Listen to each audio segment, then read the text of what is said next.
అరే నేను తక్కువ అనుకుంటున్నా. ఎవరి స్థాయి వారిది. బ్రహ్మర్షి పితామహ పత్రిజీ అదే చెప్పిండు, ఎవరి స్థాయి వారిది. ఒక్కరు పిరమిడ్ కట్టడానికి వస్తే, ఒకరు ప్రచారం చేయడానికి వస్తారు, ఒకరు వంటలు చేయడానికి వస్తారు, ఒకరు సేవలు చేయడానికి వస్తారు, ఒకరు ధ్యానం చేయడానికి మాత్రమే వస్తారు, వాళ్ళు ప్రచారానికి రారు. అలా నీ గంట ధ్యానం పెరగాలంటే నీ లోపల తపన ఉండాలి. తపన ఉంటే నేను ధ్యానం ఎక్కువ చేయాలి, ధ్యాన ప్రచారము నా పని ఏంది అసలు తెలుసుకోవాలని నేనేం చేసిన అంటే 21 రోజు నేను మౌనం పట్టిన. నా అనుభవం మేడం. ఇప్పుడు మీరు అన్నారు కదా, నా లోపల పెరిగిపోయింది, నేను ఇంకా తెలుసుకోవాలి. కొంచెమే తెలిసింది.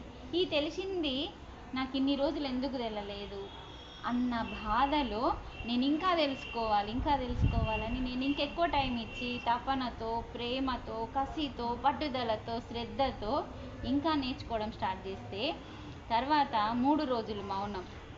3 రోజులు మౌనంలో 3 రోజులు నీలారం, ఒట్టి నీళ్ళే, ఆహారం లేదు, పండు లేదు, పాలు లేవు. అలా ఉండగలిగినాము అంటే నీ విశ్వాసమే, దేవుడు కాదు, ఆ విశ్వాసమే దేవుడు. దేవుడు వేరే లేడండి. మన విశ్వాసంలోనే, మన నమ్మకంలోనే ఆ పరమాత్మ దాగి ఉన్నాడు. అవునా కాదా? మరి మీ దగ్గర ఈ విశ్వాసం ఉందా? అది రావాలి ఫస్ట్. ఆ విశ్వాసంతో నేనేం చేసిన, ఒక మాస్టర్ చెప్పిండు కదా, మనం ఎందుకు చేయలేము, చేస్తాము అన్న విశ్వాసం, పట్టుదల మన దగ్గర ఉంటే 3 రోజులు ఏమీ తినకుండా ఇంట్లో పనులన్నీ చేసుకుంటా, పిల్లల్ని స్కూల్కి పంపించుకుంటా, అన్నీ చేయగలిగినాము అంటే మనలో ఆ తపన ఉంది. ఆ తపనతో ఏమవుతుందంటే అది తపస్సుగా మారి నాకు సక్సెస్ అయింది. అక్కడ నాకు 10 రోజుల తర్వాత ఆదిలాబాద్కి ఏ మాస్టర్ వచ్చి ధ్యానం క్లాసు చెప్పబోతుండో నాకు ముందే తెలిసిపోయింది. అంటే చూడండి, ఏకదాటిగా ధ్యానము, స్వాధ్యాయము, ఇంట్లో పని తప్ప వేరే విషయమే లేదు. ఆ 3 రోజులు భోజనం చెయ్యనప్పుడు ధ్యానం ఎక్కువ అవుతుంది. మౌనంగా ఉన్నప్పుడు నీ లోపల, నా లోపల పురిగి కూర్చుంది.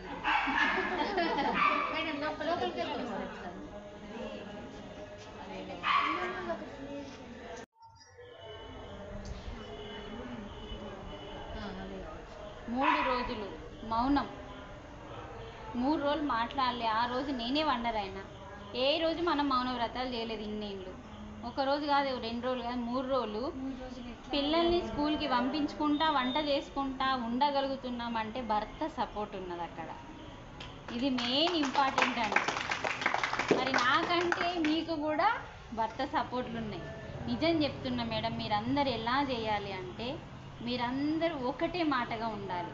మీ భార్యలు, భర్తలు అందరూ కలిసి ఒకటే మాటగా మీరు మౌన దీక్ష పట్టండి కొన్ని రోజులు. ఫస్ట్ ఒక్కరోజు పట్టండి, ఏకదం దుంకకండి, పడిపోతారు. ఫస్ట్ ఒక్కరోజు పట్టండి, ఒక ఏకాదశి రోజు పట్టండి. నేను చెప్పడం కంప్లీట్ అయిన తర్వాత నేను డౌట్స్ అడిగినప్పుడు చెప్పండి. ఏకాదశి అనేది ఉంటుంది, పౌర్ణమి అనేది ఉంటుంది. ఆ రోజు మనం చక్కగా నిలారం ఉండి, మనం చక్కగా ఏమి తినకుండా సాధన చేయాలి. మీరన్న 3 గంటల ధ్యానం ఉంది కదా, ట్రై చేయండి. ఫస్ట్ నాకు విశ్వాసం ఉంది, నా శరీరము నాకు సహకరిస్తుందని మీరు నమ్మి ఈ శరీరానికి చెప్పండి. నమ్మకం ఉంచుకున్నాక చెప్పండి ఫస్ట్. ఇప్పుడు భగవద్గీత రాసేటప్పుడు వ్యాస భగవానుడు టకాటక రాయడం కాదు, నువ్వు ఫస్ట్ అర్థం చేసుకో అన్నాడు. ఈ గీతని, ఈ భాగవతాన్ని నువ్వు ఫస్ట్ అర్థం చేసుకో, ఆ తర్వాత నీ జ్ఞానానితో, నీ విచక్షణతో ఆ భగవద్గీతని, ఆ భాగవతాన్ని రాయమని చెప్పిండు వ్యాసుడు. ఎవరికి? వినాయకుడికి. అలాగే మనం కూడా ఫస్ట్ మనకు విశ్వాసం ఉండాలి ప్రతి దాని మీద. ఇప్పుడు నిన్న వర్షం పడ్డది, అక్కడ అందరూ పరేషాన్, తుంగూరు వర్షం పడ్డది అంటే ప్రభు సార్ నాకు వచ్చేటప్పుడు చెప్తున్నాడు. కానీ మనకి విశ్వాసం లేకుంటే అది ఫెయిల్ అవుతుంది క్లాసు. మనకి విశ్వాసం ఉంటే మేడం ఎటువంటి వర్షం, ఎటువంటి గాలి, ఏమన్నా జరగని ప్రకృతి మాతకు అంత సరెండర్నెస్తో అంత బాగానే జరుగుతుంది అన్న విశ్వాసం గుండెల నిండి ఉండాలి. ఏదో మేడం అన్నది కదా, సార్ అన్నది కదా అని నాలుక మీద కాదు, గుండెల నిండా ఖచ్చితంగా సక్సెస్ అవుతుంది. ఎంత ఏమున్నా ప్రకృతి ఆ టైంకి, ఎందుకంటే ఇది ప్రకృతి ఇది ప్రకృతి కోసం చేస్తున్న పని, పరమాత్మ పని ఇది మనం చేస్తున్నాము అంటే ఇది లోక కళ్యాణంలో భాగంగా మనం చేస్తున్న పనికి ఆటంకాలు ఎలా ఇస్తుందండి ప్రకృతి చెప్పండి? ఇవ్వదు. ఎందుకంటే ఇది నా జీవితంలో నిజమైన అనుభవం. ఒకరోజు మేము క్లాస్కి 2 స్కూళ్ళల్లో స్కూల్ పిల్లల కంటే ఇంకెక్కువ ఇంపార్టెంట్ ఇవ్వాలి. స్కూల్ పిల్లలకి మెడిటేషన్ చెప్పించడానికి మమ్మల్ని ఆహ్వానించింది. ఆదిలాబాద్ నుంచి వేరే ఊరికి వెళ్ళాలి. అప్పుడు నైట్ న్యూస్లో మీరెవ్వరు బయటకు రావద్దు, రేపు బాగా తుఫాన్ ఉంది అని వస్తే మేము ముగ్గురం రెడీ అయినాం. గత మా వార్త వినగానే ఒక ఆమె ఫోన్ చేసింది, అబ్బో నేనైతే రాను, తుఫాన్ ఉందంట. సరే ఓకే అన్న.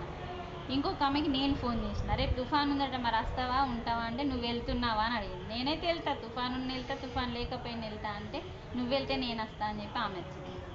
మేము చెప్తున్నామని మీరు నమ్మినా నమ్మకపోయినా ఎంత ప్రకృతి సహకరించిందంటే అసలు ఒక్క చుక్క వాన వల్లేదు. నమ్మకంతో పోయినాం, విశ్వాసంతో. మేము 1 గంట ప్రయాణం చేసినాము. ఆ స్కూల్లో క్లాస్ అయిపోయింది.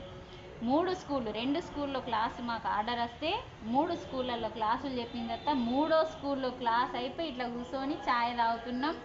ఓ ప్రకృతి పులకించి బోరున్న వర్షం పడ్డది మేడం.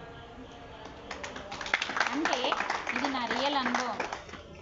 మనం ఎప్పుడైనా కానీ ధ్యానంకి సంబంధించి, శాకాహారానికి సంబంధించి మనం ఏ ప్రోగ్రాం చేసినా మనకు ప్రకృతి సహకరిస్తుంది. పరమాత్మ మన వెన్నంటే ఉంటాడు. ఇప్పుడు ప్రకృతి మనం పనులు చేస్తేనే వెన్నంటే ఉండరండి. మన ఎంబడ ఏంజిల్స్ బుక్లో ఉంటుంది, ప్రతి క్షణము మన ఎంబడ దేవతలు 2 ఉంటారు మనకెప్పుడు. ఇటొక్కరు ఎప్పుడు ప్రతి క్షణం ఉంటారు, ఏంజిల్స్ అనే మాస్టర్స్. వాళ్ళని మీరు ఉపయోగించుకోవాలి. ఒక్కొక్క రోగానికి ఒక్కొక్క మాస్టర్ ఉన్నాడు.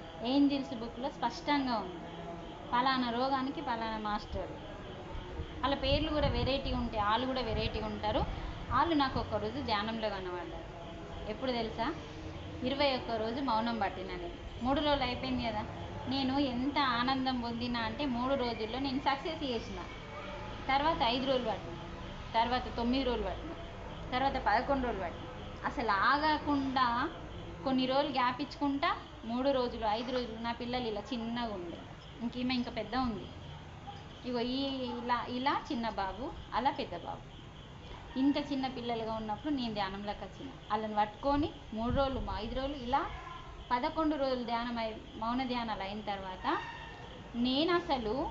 నేను భూమి మీదకి వచ్చిన పని చేస్తున్నానా, లేక ఇంకా వేరే పని ఏదైనా చేస్తున్నానా? మరి ఒకసారి పత్రిజీ ఇంటికి వచ్చినప్పుడు, నువ్వు ఏ పని చేయాలని అనుకుంటున్నావు? నాకు ధ్యాన ప్రచారం చేయడానికి కొంచెం భయం పడుతుంది సార్ అని అడిగింది. ధ్యాన ప్రచారం చేయడానికి మనము ఏమీ అడగాల్సిన అవసరం లేదు ప్రకృతిని. నువ్వు వెళ్ళిపోయి మైకు పడితే చాలు, అనర్గళంగా అదే వస్తుంది అని పత్రిసారి చెప్పింది. మా ఇంటికి వచ్చిన రోజు నేను అడిగిన, కొంచెం భయం వేస్తుంది సార్ మైకు పడితే అంటే, నువ్వు చెప్పుకుంటూ పోతూ ఉంటే ప్రకృతిని అడగాల్సిన పనే లేదు, ప్రకృతి నిన్ను మలుచుకుంటుంది. ఎందుకంటే నీకు ఆ తపన ఉంది లోపల. ఆ ప్రకృతి తనకు తగ్గట్టుగా నిన్ను మలుచుకుంటుంది అని చెప్పిండు. చూడండి ఎంత పులకరించిపోయింది ఆ మాట చెప్పేసరికి. అలా మలుచుకుంటుంది, మనల్ని మలుచుకుంటుందంటే మనం ఏ స్థాయిలో పెట్టిండు మనల్ని పత్రిజీ చెప్పండి.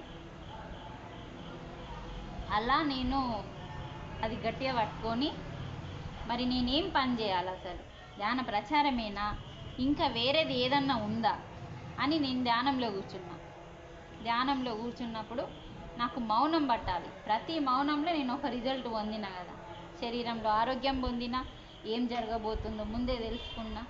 ఇలా అన్నీ పొందినప్పుడు 21 రోజు మౌనం పడదాము, 11 రోజులు అయిపోయింది, ఇంకా 21 రోజు పడదామా అని చెప్పి ఒకే గదిలో ఉన్నా.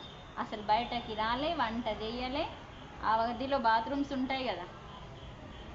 నా భర్త, నా చిన్న కొడుకు. ఇంకా అప్పుడు నా చిన్న కొడుకు కొంచెం పెద్దగా అయింది, ఈ పాపలాగా. ఇలా ఉన్నప్పుడు ధ్యానంలోకి వస్తే ఇలా అయిన తర్వాత నేను 21 రోజు మౌనం పట్టిన.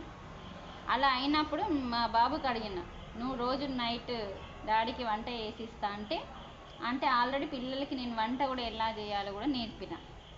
అంటే నేను బయట ప్రచారానికి వెళ్ళినప్పుడు నా పిల్లలు, నా భర్త బయట హోటళ్ళల్లో తిని ఆరోగ్యం పాడు చేసుకోదని నా భర్తకి నా పిల్లలకి ఫస్ట్ వంట ఎలా చేసుకోవాలో నేర్చుకున్న తర్వాతనే నేను ప్రచారానికి బయటకు వచ్చింది. అయితే అప్పటికి ఆ బాబుకి రాఘవరావు సార్ వచ్చినప్పుడు కూడా వంట చేసి పెడుతుండు. అలా వంట వచ్చింది, వంట చేస్తే నేను మమ్మీ ఓకే అన్నాడు, మా సార్ కూడా ఓకే అన్నాడు. 21 రోజు నేను బెడ్రూమ్లో ఇలా మొత్తం చుట్టూరుగా పిరమిడ్స్ ఉంటాయి మా రూమ్లో, 2x2 పిరమిడ్స్ ఉన్నాయి కదా, అవి రూము మొత్తం పెట్టేసిన. అంటే ఎవరు వచ్చి ధ్యానం చేసినా ఒక్కొక్కరికి ఒక్కొక్క పిరమిడ్ అని ఇట్లా పెట్టుకున్నాం. ఆ రూమ్ నుండే పిరమిడ్స్ ఉంటాయి. ఆ రూమ్ నుంచి నేను బయటకు రాకుండా 21 రోజు ఆ రూమ్లో ఉన్నా.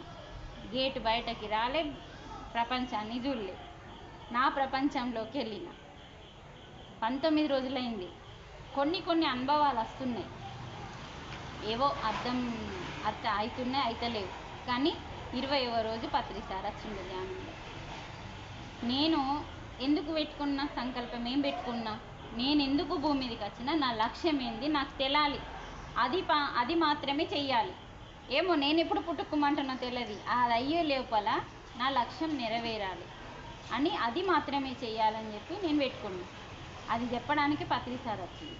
పత్రిసారి వచ్చి నీకేం సందేశం కావాలో అది రేపు వస్తుంది అని చెప్పి సార్ వచ్చి హాల్లో చైర్ ఉంటే తీసుకొని బెడ్రూమ్లో వేసుకొని, ఇదంతా ధ్యానంలో నాకు కనిపిస్తుంది. ఆయన వచ్చి కూర్చొని చెప్పి వెళ్ళిపోయింది. 21 రోజు మార్నింగ్ మెడిటేషన్లో కూర్చున్నా. నాకు నా సేమ్ మీరు ఏంజెల్స్ బుక్ చూస్తే మీకు అర్థమవుతుంది. ఆ బుక్లో క్రిస్టియన్స్ అమ్మాయిలు ఎలా డ్రెస్ వేసుకుంటారో తెలుసు కదా, వైట్ ఫ్రాక్ వేసుకుంటారు, వాళ్ళు ఎంత అందంగా అనిపిస్తారో ఆ ఫ్రాక్లో. తర్వాత నాకు రెక్కలు కూడా వచ్చినాయి, ఏంజిల్స్కి కూడా రెక్కలు ఉంటాయండి. అంటే నేను ఒక దేవదూతలాగా మారిపోయినా. నాకు ఎందుకు పత్రిసారి వచ్చి చెప్పిండో అర్థం